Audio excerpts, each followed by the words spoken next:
Okay, while I was in the drawer, I found my old master cylinder. Just pulled this out.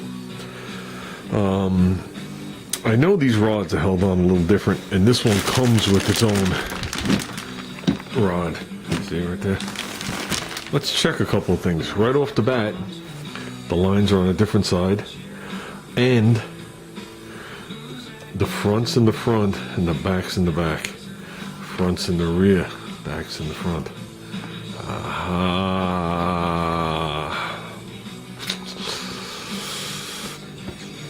So that means when you apply these brakes, okay, we've been through this already. None of this isn't all mechanically connected, it's hydraulically connected. So somewhere over here is a compensation port, so that means the fluid goes through the compensation port, can flow through here and come out your wheel cylinders. That's why you could crack your line and it drips out, because atmospheric pressure pushes it down and it goes to the lower pressure. The second you move this, or when you move this, it covers up that compensation port. So the only place the pressure can go is here or in the forward chamber. And in here there's another piston with a cup seal this way. Okay, and this one gets pushed. It has a cup seal the other way, and that one moves, covers up the compensation port, and sends fluid to the brakes, which on this one would be the front. So the rears get applied first, then the front.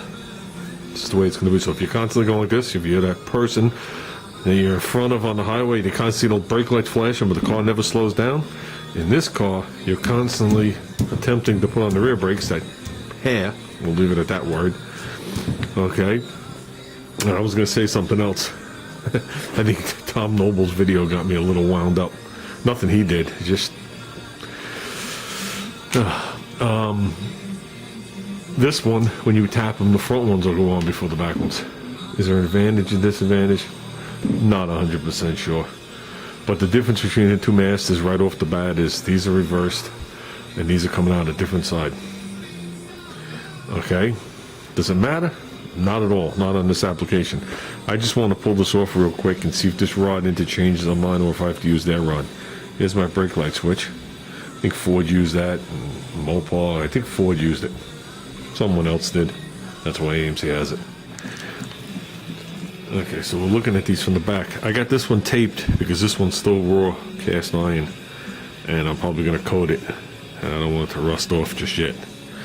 And then you got this gizmo here. If I remember right from the 32 times I've done master cylinders on this car, you just lift this little cheesy thing up here. Okay, stop fighting me. It's apparently hooked on the bottom. There you go. And that's all it is. Okay, then it's a cup. And that's it.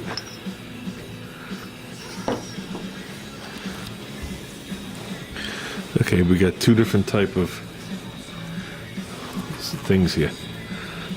Is that a problem? Well, they compensate it with this one. But the question's going to be, is this right or wrong? And okay, we got some differences, but I think it's going to work out. I haven't finished measuring this. So, this is the push rod from the Concorde, and as you can see, it just rides right there in the socket. This is the push rod for the new Master. And I don't know if you guys can see, but it's a deep hole. Okay, it's a deep hole because this is for a power booster. There's the difference. Okay, so I said right away, I said to myself, let me have all my options in front of me as I'm working. So I took a quick measurement of this opening. Okay, just to see. Make sure this thing's zeroed out. Okay, and a quick measurement of this opening comes out to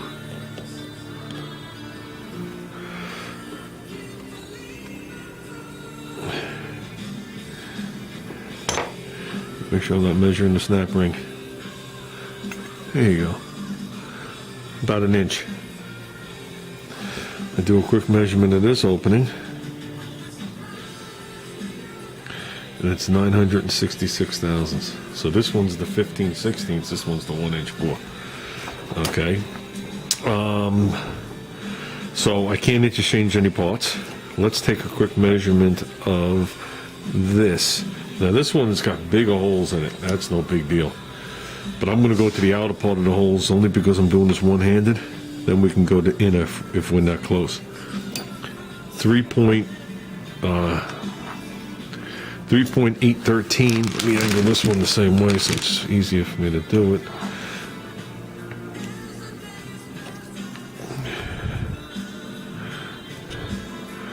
That moved as soon as I moved it.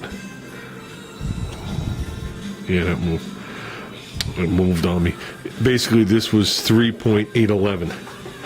So that tells me we're right in the ballpark. Okay, so that should fit on there. Another measurement that could be a problem is where this sticks through. Now, I'm not using that other setup. But let's give it a quick measurement just to see. And this isn't how I normally measure it, but we're just looking rough. That's why we're using cheap tools, and I don't have my good mics out.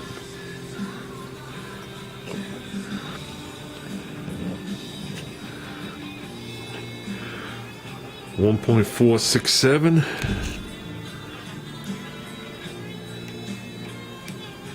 It was 6.7 when I pulled it off. It jumped to 9, so that's the same. So it'll fit on the car.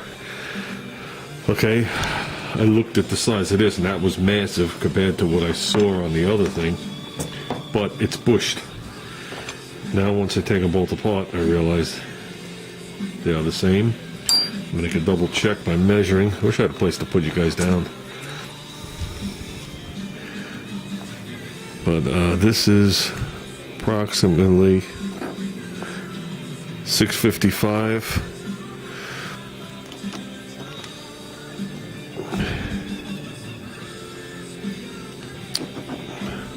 Hold on, I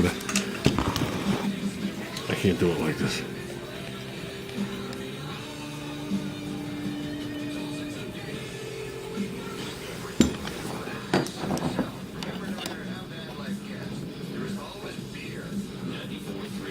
Okay, the silver one is 5 thousandths bigger, but here's the insert to it, so let's see how the insert fits. I don't think that's going to be an issue. I doubt very much that would be an issue of any sort. But the problem is the depth of this to the depth of this. But one goes in further. Now, something tells me once I push this thing in with that clip on there, a funny looking clip, it's in. So am I willing to take the chance? I have no choice. So we're gonna push this thing in here. Okay, and I'll let it snap. I gotta put the camera down in a second.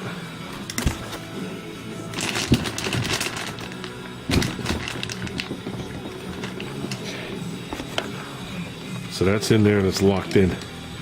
Without that little clip, or without this little clip, you could push up on the brake pedal and this will fall out. So this one's buried in there fitty fall with that clip. Okay, now the question's going to be is, let's see the length of this. It still seems very long to me. Okay, here's the measurement I'm taking. This thing isn't long enough. The flange where it's on the firewall to where the pin goes through the brake pedal. I don't care about nothing else. I don't care if this thing is 6 inches long. It doesn't matter.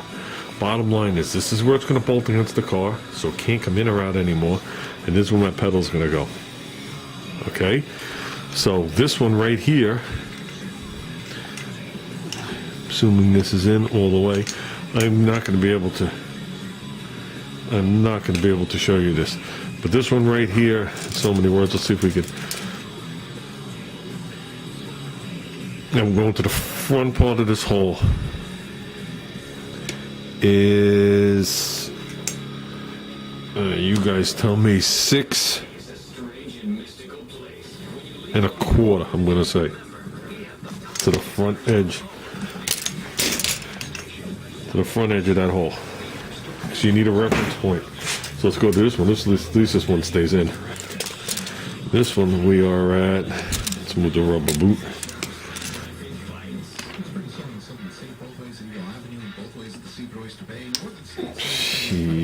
Usuallys. I'm gonna say 6 1/4. The most these things could be off is like 1/8 of an inch of each other. If that, I don't even think that. I don't think I need that precise of a measurement when they're eyeballing the same. So that's good. So this tells me that this is gonna fit in the car, and the brake pedal is gonna be the original height. It would have been nice if this was shorter. It's like it's a typical manual brake car that the pedal is much higher than the gas pedal. But it is what it is. We're good. As long as I don't got to cut it, re-weld it, and this thing is locked in there. I'm confident in the way that setup is. I don't think you can get this pedal back far enough to pull that out. It's in. I should have measured how far it went in, but it went in there like 1.5 inches. So with that, we'll slide this boot over. Does not require that locky thing. This I will not get rid of. Okay, because this is the original setup to the car, so I might as well just reclip it all back. Okay, and just put it to the side. So that just tells me that we're a go for this master cylinder. Well, speaking of welding, holy crap! See that? It's welded on. This one isn't. Yeah, now I'm scared. That's a Chinese weld. Holy sheep shit, Batman. Okay, last but not least, this is a disc drum master cylinder. You can tell by the 2 different size chambers. I was actually looking for a drum manual brake with the right size bore and couldn't find it. Okay, only because the chambers would have been equal. In the olden days, for drum brakes, they added a residual check valve right in the mast underneath the seat. You could actually pop out the seat, take out the residual check valve, and put the seat back in. Okay, they don't have that on disc brakes. Okay, and the reason is, for anybody that's unaware of the reason, I'll say it. Okay, it kept around 10 to 15 psi of pressure applied in the brake line. So that means when you took your foot off the brake and all the pressure was coming back because the springs are pushing in your rear shoes, when it got to around 10 to 15 psi, it held back. That was it. So this line stayed pressurized. Your front disc brakes did not, because your front disc brakes released by the square cut seal on the piston, pulling it back that hair. The seal actually bends and then pushes it back. Okay, so if you add 10 psi to it, it doesn't have enough strength in that seal to push the piston back. The residual check valve started way back when hydraulic brakes started and they were underneath the floor. Some master cylinders are actually lower than the wheel cylinders. That causes a problem also, so you don't want drain back. Okay, but getting up to modern day, if this was a brand new factory master cylinder from 1976 from AMC, it would have a residual check valve in this one. Aftermarket manufacturers stopped putting the residual check valves in. I proved it on my last master cylinder, and one other one I pulled down. Neither one had residual check valves. The easiest way to check it is just put a little bit of brake fluid in here and see if it goes into the compensation port. That's the hole at the bottom of your master cylinder. I'm not going to pull this apart. I already poked holes in it. That's enough. And the other one's away now. If fluid goes from here to there, by just pouring it in, there is no residual check valve, because the little bit of fluid you push in there or just pour in there isn't 10 pounds of pressure. Okay. You could say atmospheric pressure is 14, but it's also 14 on the other side, so that cancels it out. Okay. So I lightly just blew in there. What the hell? Okay. And not massively. I blew the same in each one, and then both of them are blown right in.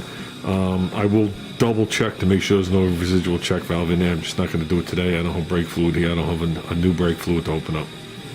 I will confirm it. If not, okay, the easiest way to do it is you just go in there with a little screw and pop the seat. Depending on how much of an animal you are and how tight that little seat is in there, the inverted flare, is whether you can reuse it or not, and if you gotta get another one and tap it in. And then the residual check valve is just like a spring and a little washer. That's all it is. Kinda, in so many words. And then you could just put the seat back in and you're good to go. Now, I am going to use this as this is the front brakes, this is the rear. Okay? Here's an issue. And here's my warning and whatever you want to take it as, because I'm not telling anybody how to build a brake system. I'm wise enough to know how to do it, but I'm not going to let anybody else risk it, because everything is designed for dummies. That means you can go to the extreme and all the brake pad material wear off your brake pads and them not come out of the calipers. You're right. I've seen them wear to nothing and pop out, but that's what it's designed to do. It's designed for this thing to go all the way down when your brakes wear all the way down and you still have fluid in it. Obviously, if one chamber's big and one's small, we're going to have an issue with that situation.